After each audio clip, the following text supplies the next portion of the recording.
Live from downtown Detroit, home of WDIV and Click on Detroit, Local 4 News today at 6 starts now. Joe Biden now projected to be the next president of the United States, while President Trump vows to fight the results in court. Here in Michigan, the news brought protest and celebrations as Republican lawmakers challenge election results. And another warm day with temperatures soaring in November, but will they last? We've got Paul Gross in for Andrew.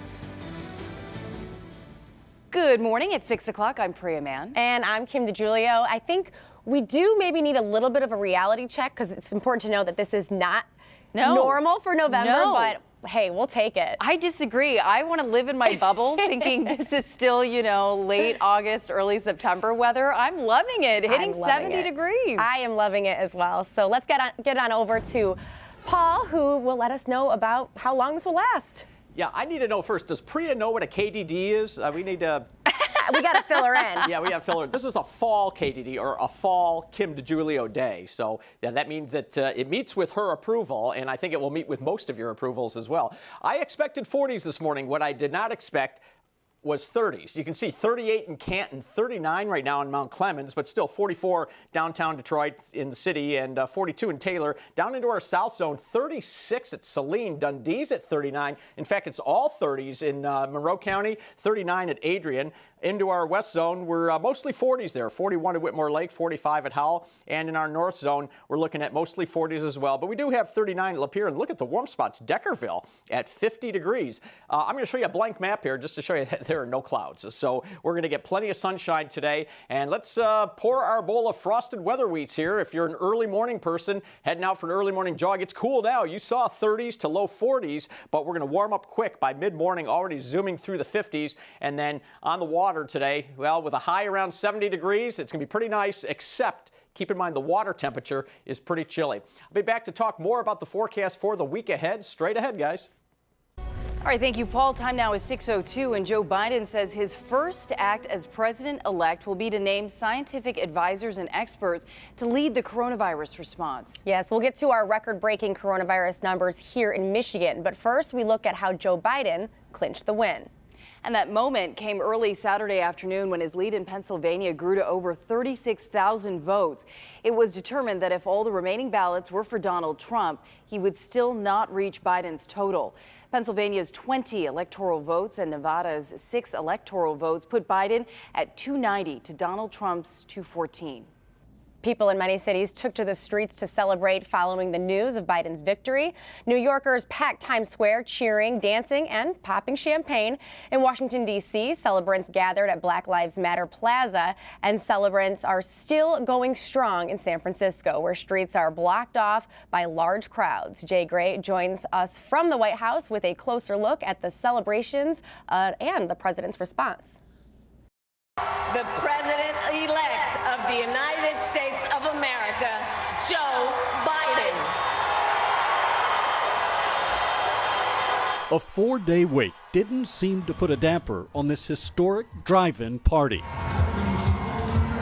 President-elect Joe Biden and Kamala Harris, the first woman and first person of color ever to become vice president-elect, thanking supporters and acknowledging the tough job ahead dealing with COVID, the struggling economy, and a deeply divided nation. I pledge to be a president who seeks not to divide, but unify, who doesn't see red states and blue states, only sees the United States. The celebration actually started It's one of the great days in American history. minutes after Biden was named the projected winner. Thousands across the country spilling into the streets, dancing and singing, chanting, and cheering. The parties in many areas, though, met by protest. Trump supporters, like the president, challenging the results. You committed voter fraud! Cheaters! Cheaters! President Trump was on his golf course in Virginia when the call was made. Are you kidding me right now? Even stopping to pose for pictures with a wedding party, but making it clear the next few months will be anything but a honeymoon. Tweeting again the false claim that he won the election, his campaign promising he'll ramp up a legal challenge Monday. which means the fireworks are likely to continue long after the Biden-Harris victory celebration. Jay Gray, NBC News, at the White House. And leaders from across the country are reacting to the election results. Yeah, here in Michigan, Governor Whitmer congratulated Joe Biden and Kamala Harris on their win and called for a focus on dealing with coronavirus. Governor Whitmer saying, and I quote, "To our newly elected leaders, from the White House down to the Michigan State Legislature, let's roll up our sleeves, work together, and beat this virus once and for all." And stick with Local 4 this morning. At 8:30, Governor Whitmer will join us live to talk more about the election after state GOP lawmakers issue a subpoena for election records. She'll also discuss the record number of coronavirus cases right here in Michigan. And Michiganders expressed a mix of feelings that brought protests and celebrations. In Detroit, many took to the streets to celebrate. In Lansing, Trump supporters took their protests to the Capitol building. Also in Lansing, during a rare Saturday hearing, Republican lawmakers issued a subpoena for election results. Larry Spruill is reporting from the TCF Center with the breakdown. The news of the national election quickly spread across Detroit, but this week here at the TCF Center, Trump supporters protested the Michigan ballots because that's where the ballots were counted. But now, Biden supporters are saying the ballots have been counted. Now let's move on.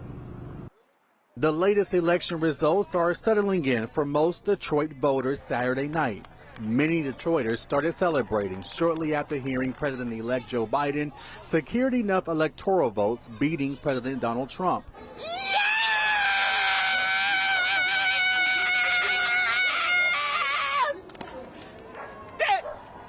That's my true feeling. Yes! Now we can finally breathe! State Representative Cynthia Johnson says the news was a sigh of relief, especially after leaving the state capitol in Lansing Saturday morning. The Oversight Committee, the Joint Committee, really the Republicans, called us in so that they could vote on subpoenaing the city clerk, Detroit city clerk. They're trying to sow doubt into this election. And like I already told them, this is a done deal. But protesters like Heidi Bolema stood outside the state capitol in Lansing, simply saying they are not having that. The only thing we want is accuracy. We want the results of this election to be true. Now, state Republican lawmakers issued a subpoena for election records to investigate the ballot counting process at the TCF Center. The investigation will take a look into the, as of now, baseless claims of voter fraud among absentee ballots. Part of the reason why people are so fired up is because they believe that the poll challengers that were in Detroit and different things like this, that they were actually booted out. Claire Allison with 313 Votes, an organization that promotes voter education, says she was inside the TCF Center. I was in TCF on Wednesday as a nonpartisan challenger, and what I saw was a smooth operation of people taking their jobs seriously. Now, when it comes to the voter fraud allegations in this election, we have not seen any evidence or proof. Reporting at TCF Center, Larry Spruill, Local 4. And Detroit's Mayor Mike Duggan says he believes the Biden administration will have a positive impact on the city. In a statement, Mayor Duggan says in part, President-elect Biden was a friend to Detroit when we were down, helping save our auto industry and helping our city to recover from bankruptcy. And stay with Local 4 News and click on Detroit.com as we monitor the latest reaction to this historic victory, as well as any legal challenges to it. Switching gears, the state of Michigan is reporting a record-breaking number of new coronavirus cases. Yeah, that's right. There are 6,225 new cases, and we have lost 65 more people to the virus. Excuse me. Livonia Public Schools will stop in-person instruction for its middle and high schoolers until Monday, November 16th, due to the increased COVID cases. We've got a lot more coming up here on Local 4 News today, but first, let's check in with Paul Gross. Yeah, is this day 3 of tons of sunshine and tanning outside? I think we're on day 18. Actually. No, you know, this all started last Tuesday. I mean, we had a lot of sunshine that came in. Temps bounded back up above average, and we've been above average ever since. We're going to continue above average, but the shoe's going to drop at some point. So we'll tell you when that is and have the forecast for the entire week ahead straight ahead. Not much good to talk about when you think of Michigan and Michigan State, but the Lions have some good news. So let's talk about all three next in sports.